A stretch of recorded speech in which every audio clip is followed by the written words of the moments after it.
only actually need 4 gigs of RAM.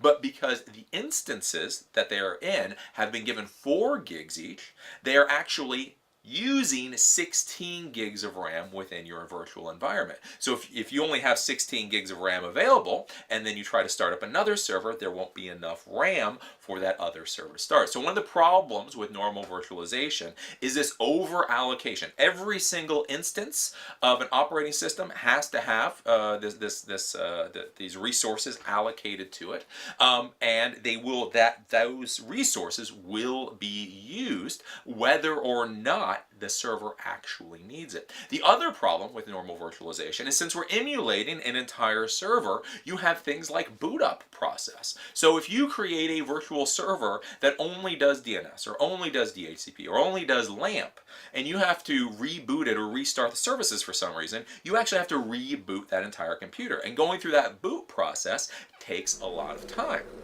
And depending on what environment you're in, a couple of extra seconds really matter. So what virtual containers do is basically you create containers for the services your server will provide, these different virtual servers will provide, but then the underlying hardware resources and kernel is shared from all the containers. So you can have one container here that's the equivalent of a LAMP server. So it has the LAMP, the Linux, the Apache MySQL PHP software installed. It has the configuration files. It even has an IP address. But it doesn't have the kernel and the RAM directly associated with it. It's down here on the lower level. So you can have a LAMP container here, you can have a DNS container here, you can have a DHCP container here, you can have a file server container here.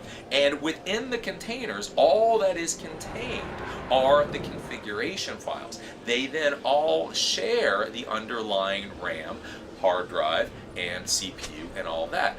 Why that makes things a lot better is that they can then share those resources a lot more easily. So if this particular container needs a lot of RAM now, and this container over here doesn't need a lot of RAM now, this can use it until it's done using it, and then it can stop using it. Basically, it's like running services on any kind of server. So that is why these Linux containers are really, really cool and really, really awesome. So when you're thinking about these Linux containers, basically think about it as if they're a virtual computer, but that they share all the same RAM, the same kernel, the same hard drive space. So when you create a container, basically you install the container, you set it up, you give it the configuration files, but you don't have to worry about RAM allocation, you don't have to worry about hard drive allocation, you don't have to worry about any of that stuff. It will just use whatever the underlying server has. So when you go to set this up, basically all you're going to do is you're going to use a Linux operating system such as Ubuntu. So I've been playing around with this on Ubuntu. Basically, you have your Ubuntu server, you install the LNC, the Linux container software. From there, you create a Linux container. Once the Linux container is created, you can actually log into it, and then you get a prompt that basically looks like any other Linux client. Sit there, and again, once you're in that container, you can change the network configuration files, you can install software in that container, and it's all contained. So the big thing too with this container is that each individual container can get its own IP address and its own network configuration. I think this is just really, really interesting. Because again, when we're looking at this virtual environment, sometimes standard virtualization has a lot of problems, and this is one of those tools that can make the life a lot easier. Now, when you're thinking about the Linux containers, the only drawback with the containers is when you create one of these containers, you can them. And right now, you can only install or create containers using Linux operating system. So you can't create a container and have Windows in it. You can have Ubuntu in it, you can have SUSE in it, you can have Fedora in it, but you wouldn't need to have something like Windows.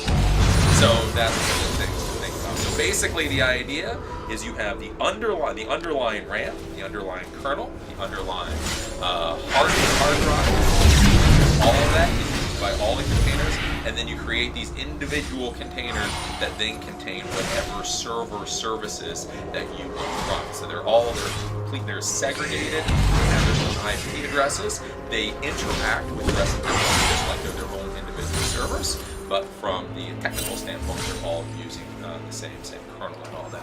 Now, if you're interested in learning more about basically like all of this stuff, Ubuntu has really good documentation. When we go over to my computer here, we can see if you go to help.ubuntu.com/12.04/server guide/lxc.html, they will give you all the information. So these Linux containers, the abbreviation is LXC, and this gives you everything you need. So it'll teach you how to tell you how to install the Linux containers, how to set up files. It tells you all the stuff here. So this gives you all the information.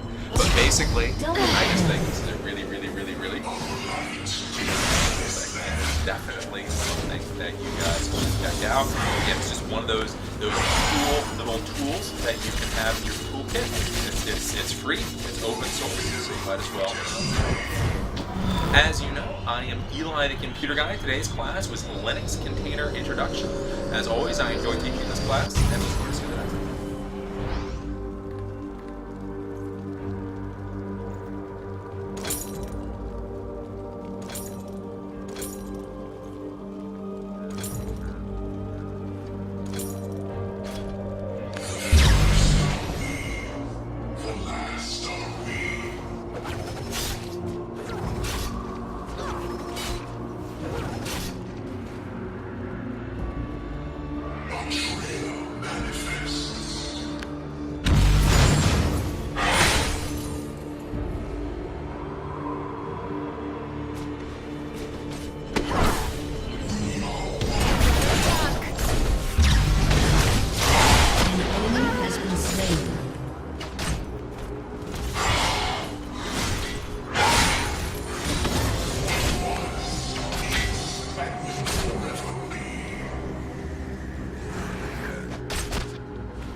has been slain.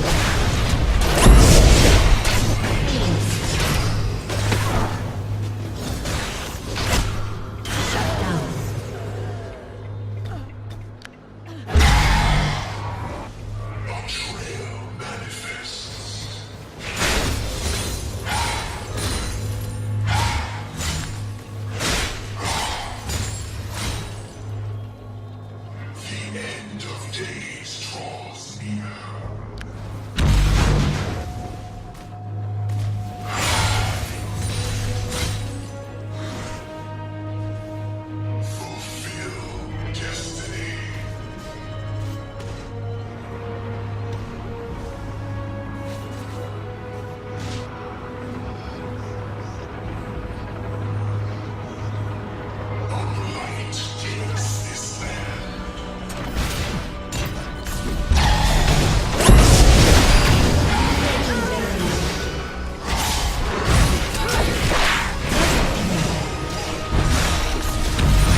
An enemy has been slain.